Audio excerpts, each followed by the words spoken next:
Hello friends, welcome to our YouTube channel. Now today we'll discuss about the kinetic energy of a body which performs the rotational motion. Okay, so we'll find a rotational motion of a body. So observe this diagram.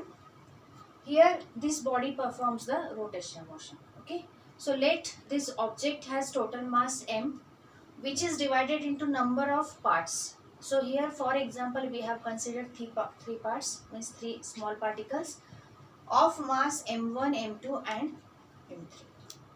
Okay, and their distance from the axis of rotation. Axis of rotation is also shown here. The line passing through that object, it is axis of rotation. About this the object is rotating. So distance of these three masses from the axis of rotation is r1, r2, r3 respectively. Means mass m1 has distance r1 and similar. Now this object will perform the constant angular motion, angular motion with constant velocity omega, which is shown here, and the direction of the velocity it is also represented by arrow. Okay, so here we are going to find the velocity first and then the kinetic energy. Okay, so for theoretical consideration, first we will consider that it constitute n number of particles, each having m1, m2, m3 that we discussed in diagram, with a distance r1, r2 up to the rn. Okay, and this is a uniform circular motion. Okay, now means which is uniform circular motion, each particle it is performing the circular motion.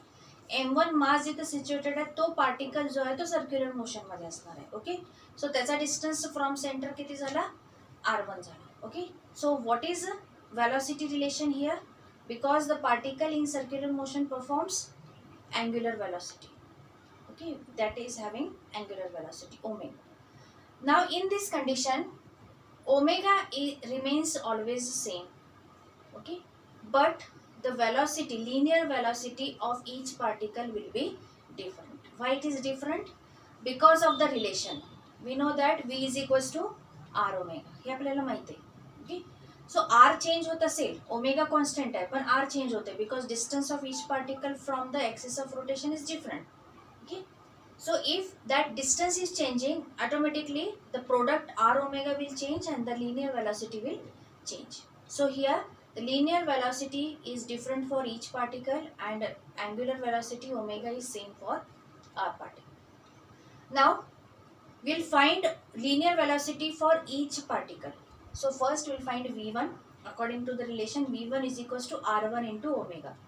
Omega is same, so it is only omega. Similarly v2 is equals to r2 into omega, and up to the nth particle vn is equals to rn into omega. Okay, so this is about the velocity, linear velocity. Now we will use it for the kinetic energy relation. Now in the translational motion, if we discuss about the translational motion, means straight line motion, the kinetic energy it is related with the relation kinetic energy translational, it is 1/2 mv square. Okay, 1/2 mv square. But here we know that it is a rotational motion or circular motion of each particle. So here kinetic energy we have to replace here mass for each particle and velocity for each particle. So first we'll find the kinetic energy of first particle. So ke1 is equals to 1/2 m1 v1 square. m1 first particle, v1 velocity of first particle. Okay, so next we know that v1 is equals to r1 omega. So substitute that value, we will get here 1/2 m1 r1 square omega square.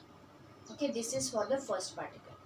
Similarly this relation for all particles. For second particle kinetic energy will be 1/2 m2 r2 square omega square. For third particle 1/2 m3 r3 square omega square. Okay, and so on. Now rotational kinetic energy of each particle, if we add this we will get the total rotational kinetic energy. Okay, so for getting the total kinetic energy we will add this all kinetic energy for all particles. So the total kinetic energy will equal to 1 half m1 r1 square omega square plus 1 half m2 r2 square omega square and up to plus 1 half mn rn square omega square. Okay, therefore the total kinetic energy will become, now observe this relation, 1 half common yeto and omega square is also same in all cases, so we will keep these two terms common. Okay, so 1 half in the bracket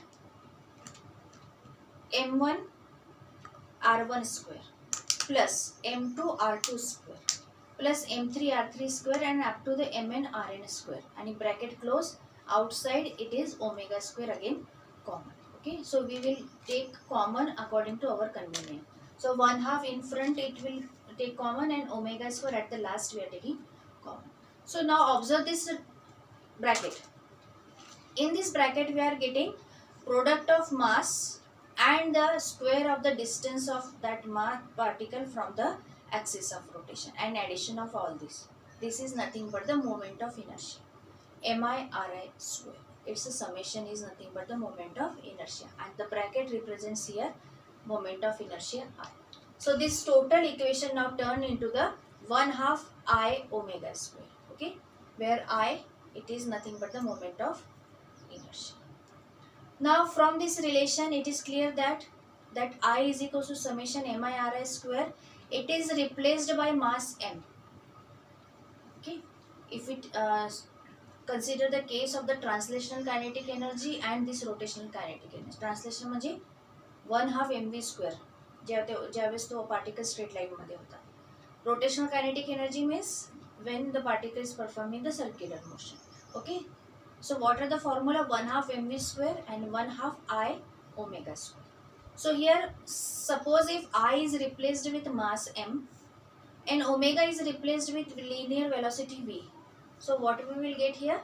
We will get here 1 half mv square. That means the rotational motion, moment of inertia is analogous to the mass in translational motion. Both are equivalent as we discussed in the definition also. Okay, so it is the concept where moment of inertia is found to be similar or analogous to the mass in translation motion.